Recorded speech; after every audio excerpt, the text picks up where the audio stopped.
Daily routine আমরা প্রত্যেক দিনই আউটগোয়িং ম্যাক্সিমাম গাড়ি আমরা বা ইনকামিং গাড়ি আমরা চেক করি। তো সেই রুটিন ওয়ার্কের ভিত্তিতে আজকে আমরা সকালবেলা একটা গাড়ি ডিটেইন করি।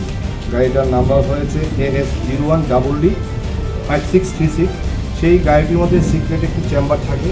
সেই সিক্রেট চেম্বারটি ভাঙার পর আমরা 35টি প্যাকেটে প্রায় 305 কেজি ড্রাই গাঁজা উদ্ধার করি এবং গাড়ির ড্রাইভার মফিজুল হক, সে আসামের ডুবলির বাসিন্দা, তাকে আমরা ডিটেইন করেছি। স্যার কালোবাজারের মূল্য কত হতে পারে স্যার? কালোবাজারের মূল্য আনুমানিক প্রায় 35 লক্ষ টাকার মতো। গাঁজাগুলি কোথা থেকে নিয়ে আসা হয়েছিল? এখন তদন্ত সাপেক্ষ, এটা আগরতলার দিক থেকে গাড়িটা আসছিল এবং গুয়াহাটিতে যাবে। তো এই মুহূর্তে কোত্থেকে গাঁজাটি এসছে এটা তদন্ত সাপেক্ষ এই মুহূর্তে বলা যাচ্ছে। স্যার যদি আমরা বলি স্যার তারপর আপনারা আটক করলেন, সে ব্যাপারে কী বলছেন? না, এটা তো গাড়িটা অ্যাহেড ইনফরমেশন না থাকলে সাধারণ দৃষ্টিভঙ্গিতে গাড়িটা থেকে গাঁজা উত্তোলন করা একটা বিশাল কাপ।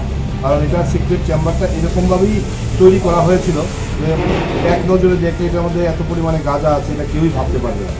আর আমাদের কাছে গোপন সংবাদ ছিল, সেই গোপন সংবাদের ভিত্তিতেই আমরা খালি গাড়িটার সিক্রেট চেম্বার ভেঙে তারপর গাঁজাগুলি উদ্ধার করতে সক্ষম হয়েছি।